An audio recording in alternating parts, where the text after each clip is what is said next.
Welcome to another episode of the Banking on Digital Growth podcast. I'm Audrey Kanata, operations lead here at the Digital Growth Institute. And today we are going to dive deep into the shifting sands of the marketing landscape, as a recent LinkedIn post sparked quite the discussion surrounding the evolving role and perspective of marketing. Joining me for today's conversation is founder and CEO of the Digital Growth Institute, James Robert Lay.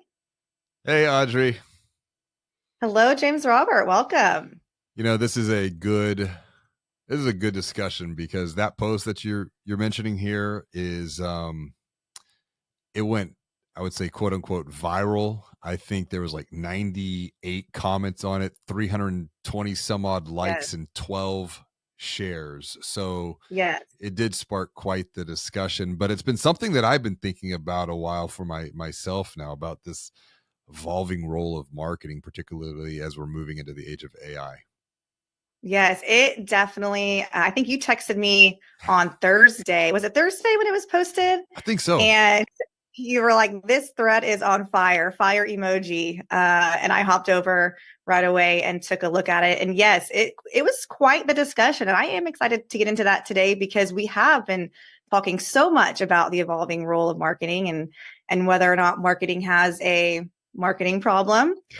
Before we get into hearing your expert insights around the subject, what's good for you personally and professionally? What is good for me? I'd say coming out of a very positive weekend, my two middle kids out of four, they had a district run, and got to run alongside one of them, and they both placed. Well, my daughter placed in number 7th in the district, and then my son was 12, and this is out of a couple hundred kids. And so to have the opportunity to run beside them, we definitely have a active and athletic family for sure. You do for sure. I mean, I'm sure your kids could certainly outrun me any day. No joke. So let's get into it. This LinkedIn post that you sent me last week, it was posted by Ron Shevlin, and it was inspired from, I believe he was having lunch with a Harvard Business School professor, and the topic of marketing came up, and the decline specifically of marketing majors and students being interested in marketing courses. Give us a quick summarize that post for us a little bit, and then we'll break it up piece by piece. You know, I think there are 3 key points that Ron touched on, and you just mentioned.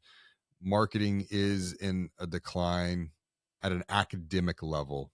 I've been thinking about this. I've been writing about this. I've been speaking about this. I even see this firsthand when I do go and lecture at universities. My MBA actually was with a focus in marketing. Now, that was almost 20 years ago, but if we think about how quickly that the world has transformed within the last 20 years, even within the last 30 years, going back to 1994, as we've talked about on the podcast, with that being the inflection of the internet reaching the mass consciousness of humanity. Here we are, 2024. The perspective of marketing, the value of marketing, I would say, is really being questioned. And that, as a result, from an academic level, is moving its way into the organizational structure.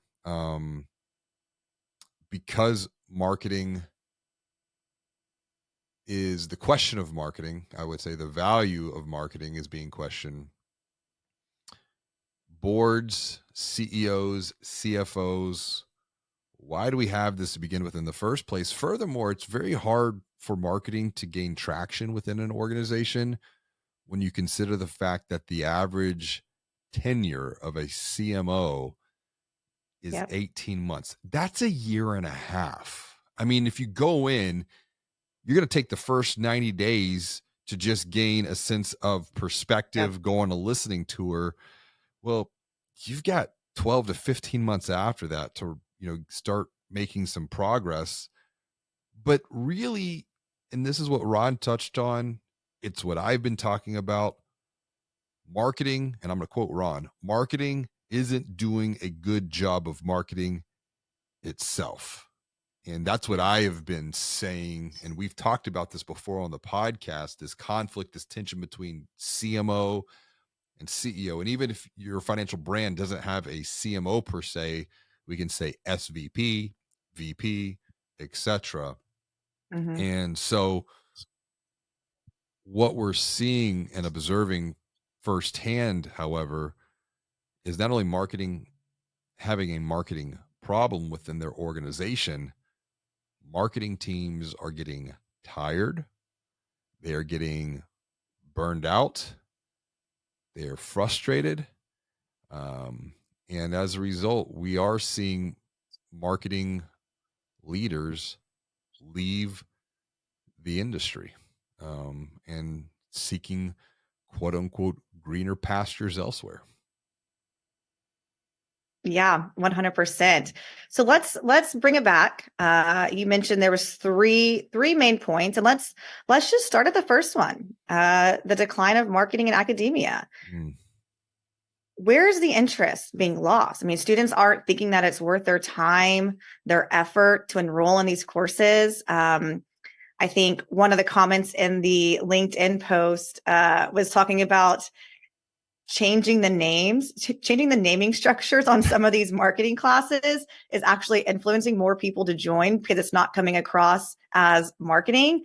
More so, was it influence or consumer? Do you remember the name? It I'm gonna go back and was, look at these yeah, I'm comments. having to go back and look here, but it was Oh, consulting toolkits consulting toolkits. instead of marketing But research. you see, that's a marketing opportunity right there, because even hearing you share what you just shared, you used the exact word of how we define marketing in one word, which is influence.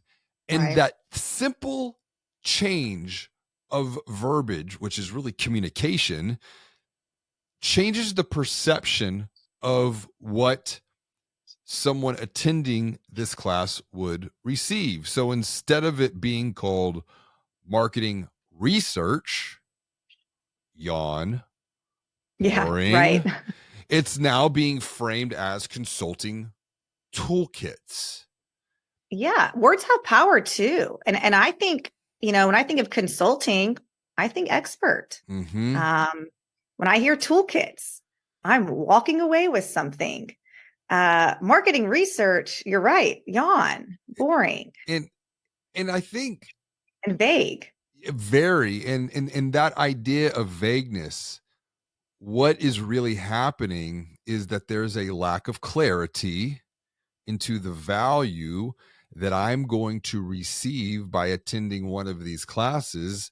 That lack of clarity is rooted deeply further in confusion. And as Donald Miller often says, if you confuse, you lose. Yep. And when we think about this academia issue here, we also have to think about curriculum. So the Yep. curriculum being talked and facilitated is out of touch with what's going on in the quote unquote real world. I'm very empathetic to that fact because of the speed of change and transformation at a macro Right. level. What's driving that? It's exponential technologies. What is the result of this exponential technology growth? Transformation of the competitive landscape, transformation of the way that people connect and communicate. And I think that's the key thing that I want to keep coming back to, is this idea of communication. And then the third transformation is the way that people shop and make purchase decisions. Right. So is it safe to say that, and you've been on college campuses, Mm-hmm. the curriculum is part of the problem? The curriculum is not evolving. And I think you made this note that, yes, the platforms are changing, the tactics might be changing, but the overall general theme of marketing and strategies may not be. And if we're going to look at marketing being influence, Right. whether or not the platforms, the technology changes, there should still be some similar themes Yeah, well, transpiring through. throughout time. Yeah, and you also have to kind of consider what is piquing the interest of students today. True. And you've touched on this, you've used this word a couple of times, technology. Yeah. um I will say this, and if we kind of take this idea of perspective coming from academia to then practically apply this within financial services, within financial brands, what a leader learned about marketing during a set period of time is directly going to influence their perception of marketing. Case in point, if a leader's perception of marketing, and we'll say maybe belief is a better word than perception, if their beliefs about marketing were formed pre-internet, so pre-1994, they might subconsciously perceive marketing as broadcast, Right. billboard, radio, TV, direct mail, newspaper ads. One to many. Right. And that's a subconscious belief because theoretically, practically speaking, yes, they do know marketing has evolved. They're smart. They read, they go to conferences, maybe they listen to this podcast, but their belief system that runs deep within the subconscious mind, you have to consider this: 95% of our actions, behaviors, habits that are just repeated actions, behaviors, 95% of that runs at a subconscious level. So, flash forward, that's pre internet. Now, let's say you have a leader who has a different experience, but their belief about marketing was formed from 94 to say 2008. And we'll call that Web 1.0. So, yes, it's the quote unquote internet age.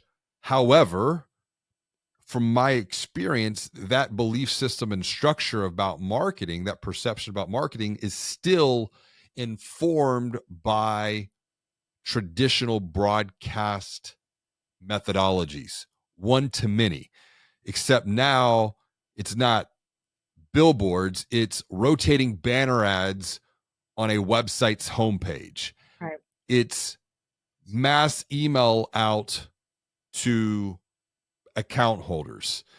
It's buying ads to create awareness for something, but there's still not much thought about targeting, personalization, down to the product line, down to the persona. And that then leads us into the third evolution of belief and perspective about marketing, which would be informed and influenced by Web 2 2.0. So now we're looking at like 2008, and I'll call it to 2022. Web 2.0, you're thinking social media, content, video, podcast. And that perspective and belief system, I am hypothesizing, is about to get massively transformed or needs to be massively transformed as we're entering into this whole new Web 3.0 age of AI uh, going forward. And so, And go ahead.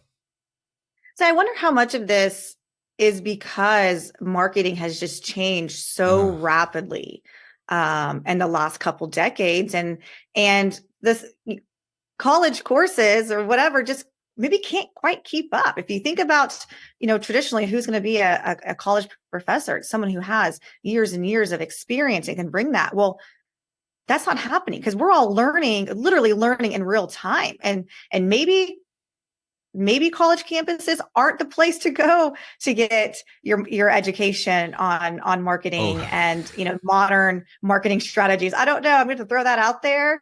Is that a possibility? well, you ask a very important question, and as a father of four who is kind of questioning education at a macro level, I don't know and I don't have the answer. I know that what has historically been true is no longer true going forward. And to your point, if you think about the evolution of marketing just within the last 30 years, the tactics have changed, Right. but there's still an underlying truth that we cannot forget. And I think that is what has been forgotten. And it's the fact of what is marketing to begin with in the first place, and how does marketing create value? And that comes back to that one word. Marketing is influence.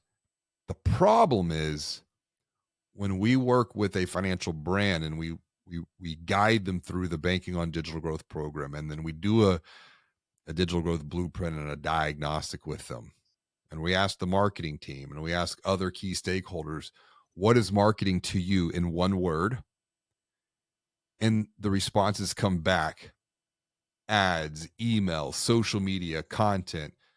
Those are marketing tactics, and more specifically, those are marketing channels. Those are communication channels. Those channels are how we influence. But if we forget the fact that marketing is influence, and what are we influencing through marketing? What are we influencing through communication?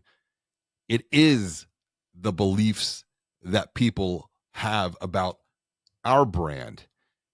It is about influencing the behaviors that they have with their money. We're influencing them to move from bank A or credit union A to bank B or credit union B. Mhm. Once again, what has technology transformed? It has transformed the competitive landscape. It has transformed the way that people connect and communicate.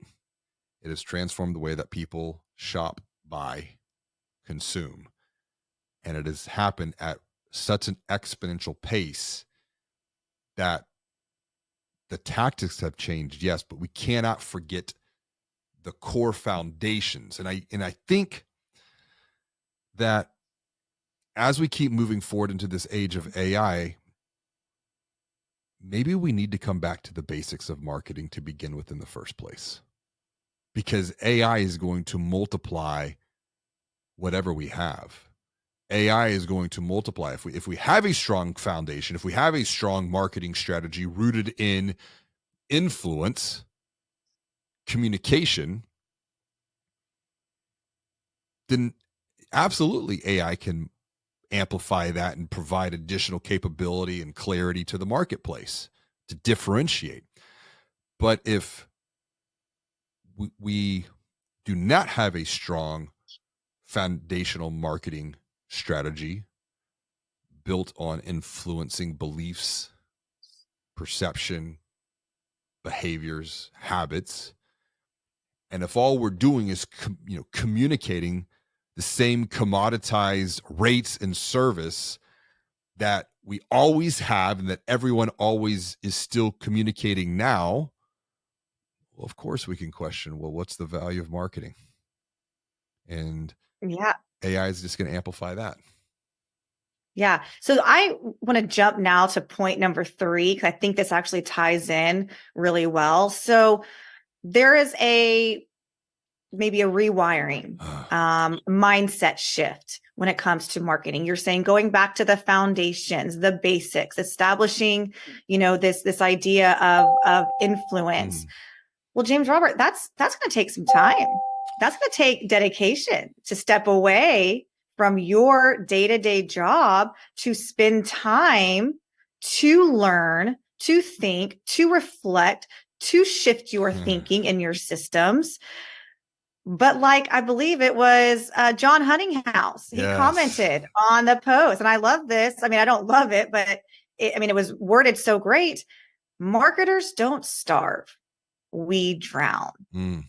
And we know this from all of the different, I mean, we've spoken to so many people in our community, marketers who literally feel this way. They're drowning. There is no time to break away, to learn, to change. So they're just on this like hamster wheel. Yeah. They're just doing the same thing over and over again and just continuing on answering orders.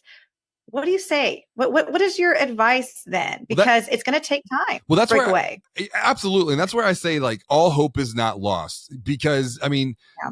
this it can feel and we see it in our future growth index with these teams. The organizations who have a consistent habit to break free from what they've been doing, to create that intentional space and time to pause, reflect, review on what has been done, to create awareness of the progress that has been made. What that is doing right there for them is increasing their confidence. Because to the point of John saying, marketers don't starve, they drown.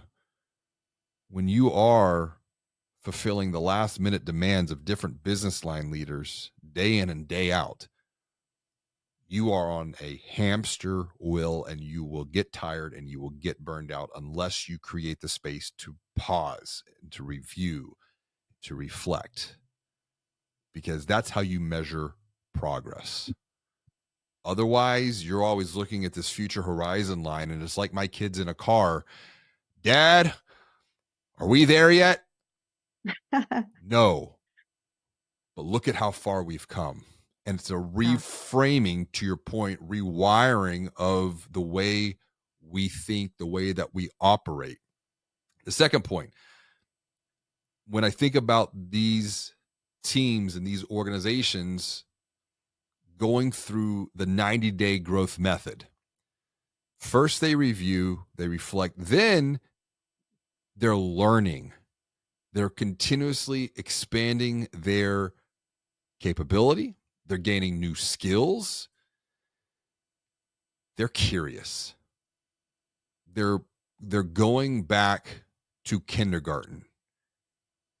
And I love working with individuals and teams who have these characteristics because they are growth minded Yeah. and they realize that if they don't make this investment, and a lot of times it's just an investment of time, if they don't make the investment of time, then the future is going to be a little bit chaotic. And then the Yeah. What's the last, definition? Let's say, what's the definition of insanity? Doing the same thing over and over again and expecting different results? exactly, and that brings us to the last point here. When you pause and reflect and review, you can even learn through that experience of what worked well, what could be even better. But you also must create that space and time to just think, because it's distilling down the knowledge that you've gained, whether it's through reviewing an experience or listening to a podcast, watching a video, reading an article, reading a book, attending a conference. If you don't intentionally think about how to apply that knowledge, well, then it's just noise. And so creating space and time to review, learn, think about how to do even better every 90 days.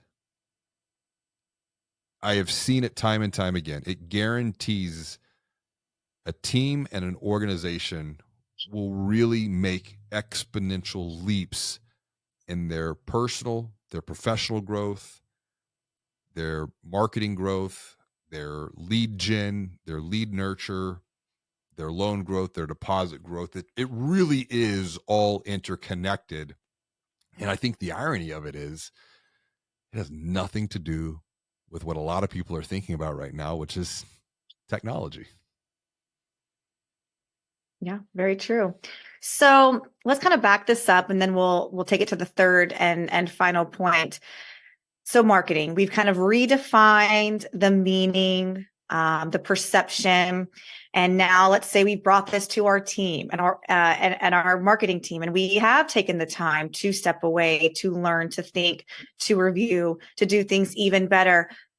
But there's still a little bit of a gap here because you may have a solid marketing team, but there's still an issue in the boardroom. Marketing is still struggling to be seen as a strategic role in the boardroom. How can we bridge that gap then? So your marketing team is solid, they get it, but there's still this perception in the boardroom of marketing. I look at this almost kind of from a military strategy perspective, because if we think about military strategy, there are two fronts. You've got the external marketing front and influencing beliefs and behaviors with prospects in the community and account holders. But then there's this internal front, and it's almost what's more important.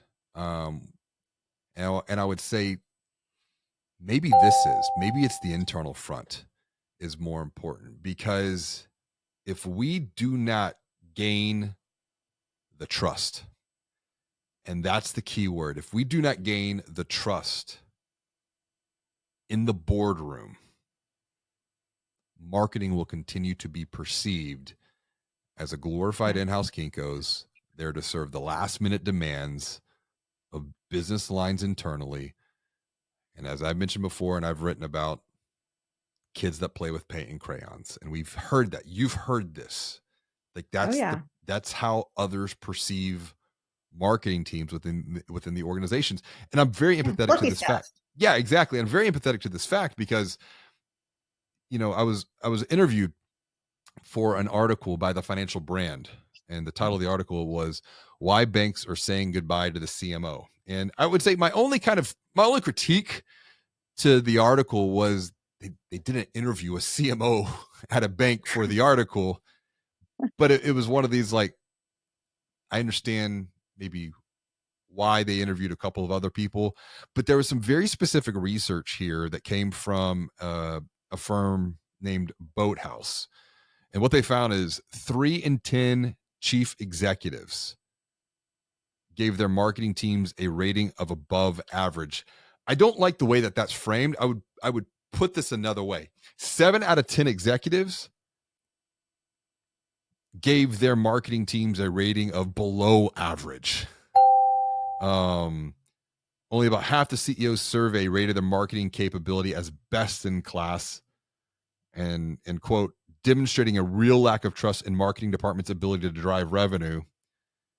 And then 20% of CEOs, so 2 out of 10, said the CMO is, quote, on my side. I trust them.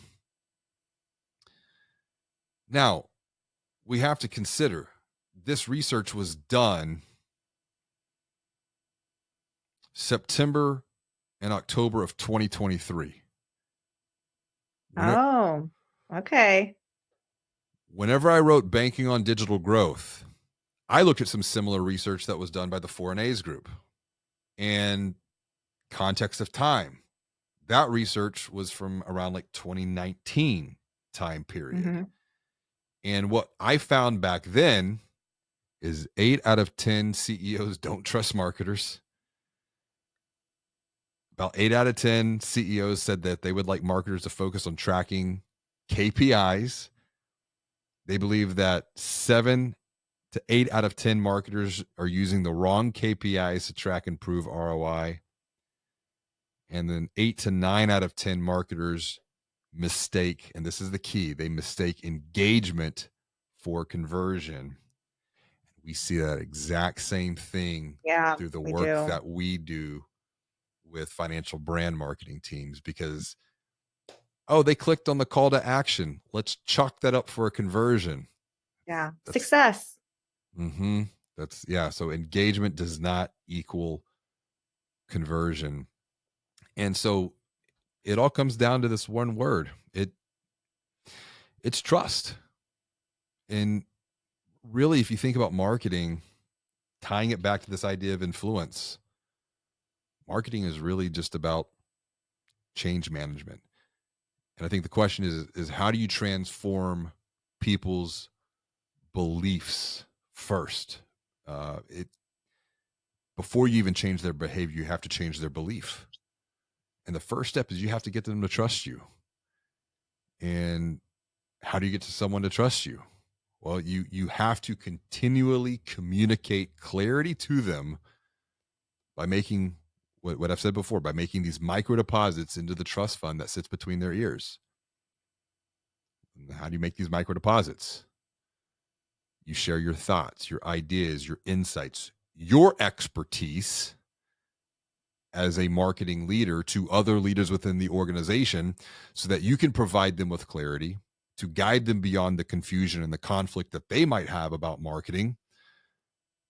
And what is true, this type of logical thinking can be applied to the external world of marketing, prospects and account holders, but the same logic applies just as much internally with other key leaders, C-suite, boards of directors. So AI, Hmm. fear, do we fear it? Do we fight it? Or do we friend it as marketers? And this is kind of tying back to another debate that was sparked recently by Sam Altman, who said that what was it, 95% of what marketers use agencies for will be handled by AI. And it's headlines like those, I think, spark a little fear in marketers. So how do we tackle this and move forward and with confidence? Yeah, you could say that it sparks fear in marketers, but what I would be more in tune to is how are those headlines influencing the beliefs of other senior leaders within an Yeah. organization who do nothing more than just read the headline? Because once again, think subconscious mind here. Yep. Marketing already has a marketing or a perception problem within an organization. Marketing is viewed as a cost center. And if we're Yeah. thinking, 95% of marketing could be replaced by AI, or marketing activities could be replaced by I might not be consciously thinking this, but subconsciously, it's like, well, why do we need marketing Yeah. anymore? And I think that's a very slippery slope to go down because this is the gap. Once again, the future of marketing will definitely be a collaboration between humans and AI. AI will do a lot of the heavy lifting,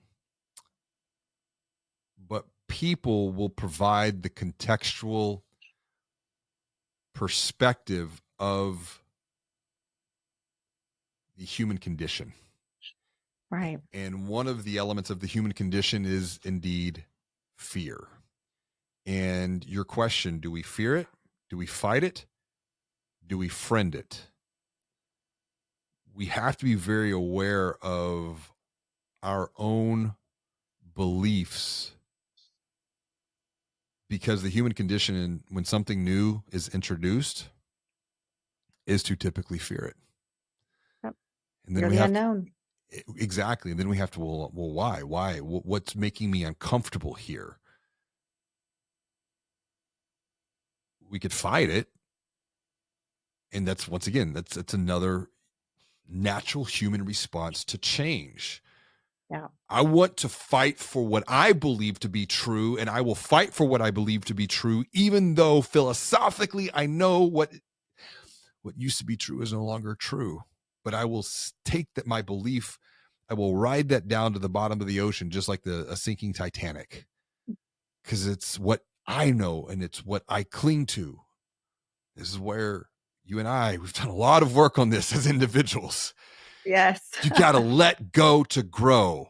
And Yes. that's where I think my own personal experiences, I'm very empathetic to a lot of what marketing Yeah. leaders are feeling, what executive and senior leadership team members are feeling. I'm very, very empathetic to the fact. But then it's this last piece. Do we friend it? And I think that is where we look at this not as a replacement, but as an augmentation to capability, to capacity, and our what AI does not have is human experience. Yeah. And if we can leverage Yeah. that, that's our capability multiplier. For sure. And I mean, I can empathize. I remember when Chat GPT first came out, and you were all over it. I mean, just sending me texts and like videos and look what I did. Look what this can do. And I was almost it was overwhelming. And that's just a lot of that has to do with my Colby as a resistant quick start and I like my systems and my procedures. It took me so long to jump in because I didn't know what to do. I didn't know how to work it. I didn't know how to leverage it. Part of me, I had to get over this personal block that like I was cheating somehow. Because at that point I was doing a ton of content writing Mm-hmm. and I kept thinking, oh, this doesn't feel right. Again, that probably goes back to my teacher, the teacher in me too. But once I got past that and realized, no, these are still not everyone, we can all use the platform to help us, but it's still my expertise and my thoughts and my knowledge that was driving it. I just used Chat GPT to basically put a nice little bow on it, wrap it up, polish it up, things that I could easily do myself in 4 to 5 hours. But why? Let Chat GPT, you know, polish it up, put the little dot my T's, cross my I's before I push it out. I this actually would make another really good conversation is to kind of go back and reflect on just your own transformation of thought and action. But really, I think it's the topic of today's conversation is really your belief system here. Yeah. And we were having a systems and process meeting recently, and I tongue in cheeked like, and it was to make a point, maybe within my own thought process of, well, why do you need to even be here? Because I could just have this conversation with Chat GPT at that point. Yeah. And I was working through my thought. I was after I said what I said, I was like, I was that was such a jerk thing to say out loud. I don't even remember that. I do because I'm like, it was one of those things that I was thinking out loud, and I should not have said what I said, but it was to make a point to myself. Like I was working Yeah. through a thought in my own head, and then I verbalized it. I'm glad I didn't hear it. But we had a conversation about it because I Yeah. immediately said, no, the value you're creating here Right. is because of your experience Yep. and your perspective, your That's right. Yeah. context, your framework. Because as much as I could sit there and have a dialogue and discussion and discourse with Chat GPT, and I have, and I've been showing people how Yeah. to do the same. And it literally is a conversation to where I'm actually asking Chat GPT, ask me the questions. So it's Right. almost like I'm using Chat GPT to prompt me, which I don't really see a lot of people thinking and talking about right now. They're talking about prompting Chat GPT. And I'm like, no, let's reverse engineer this. Let's use this as a way to question me, Correct. to challenge my own perspective or to clarify my own thinking. And that was my point when I said, no, you're the value you create is experience. Right. It is the human experience. And I want to like just pause on that because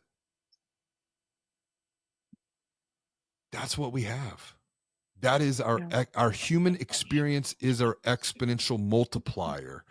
Our experience is our IP It that is. That's what makes cannot us us. It is. And your experience is different than my experience, is different than someone's experience who is listening to this. And based upon their experience, they're thinking and perceiving differently than what you or I have. And if they were to inject an into this conversation, then we would learn something from them, and we're going to walk away that much better because we're just seeing things differently, which comes back to the point that we were talking about before with this 90-day growth method of why it's going to be so critical for marketing teams and leadership teams to create space and time to pause, review, reflect, learn, think to do even better over the next 90 days, because at the rate of change that the world is massively evolving. I think about just our own podcast process. I think we've iterated on this thing probably 3 times now in the past 9 months.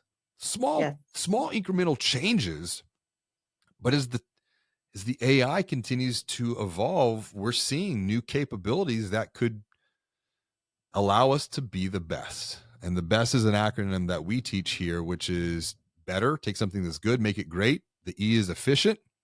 The S is scalable. And the T, most importantly, is it's teachable. Yeah, 100%. I mean, we are able to put out more content, more original thinking because of AI. Mm. Doing all the back end work for us has given us more time to be on camera, to share more, because we're not having to do all of the nitty gritty things that we could have with AI. I think this is a really great spot to wrap up on. Circling back on the importance of that 90-day growth Mm-hmm. method, and setting time apart to learn, to think, to do, to review. So, James Robert, what can somebody do next who is listening? They get it. Okay, marketing, we've got to reframe, redefine what marketing is. We need to, reshape how they are perceived. What is one step that someone can take next to move forward here? Gain perspective of other people's perspective within the organization about their belief of what marketing is and why it exists. And if the perspective comes back as it is tactical, it's ads, emails, social media, etc., then we know that there's an opportunity to help transform their perspective by education, by guiding, by providing insight, examples. But we cannot forget the fact that marketing comes down to one thing, which is just simply influence and influencing people's beliefs, influencing people's behaviors, their actions, their feelings, their emotions. And that's a Yeah. massive responsibility, particularly in the world of financial services where we can make such a positive impact on the lives of people in the communities that we serve. Yeah. And how about one more thing?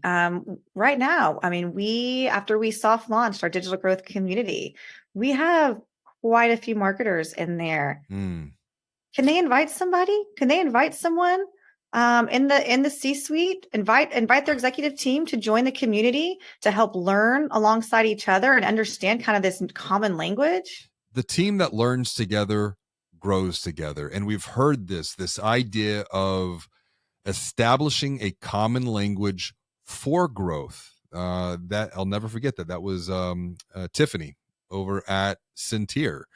She That's right. talked about that as the value that was created for her and for her team of 25 or 30 executives from Mike, he was the CEO, all the way across different business lines. So the digital growth community is definitely something that we have brought together uh, and are looking to facilitate and build alongside others, because that is where you can make connections, you can gain clarity, you can connect and collaborate with other growth minded leaders. And the more that we bring into the community to connect, to learn, to grow, the better off we're all going to be going forward into a future that we get to create together. 100%. So I think feel free to drop myself or James Robert a DM, email, and we can certainly get you and your team invited into the digital growth community. Absolutely. This has been a Thank lot you, of fun James today. Robert. This has been a Yeah, lot of this was fun a good today. conversation. I'm glad we rolled with this one today just because it was so timely.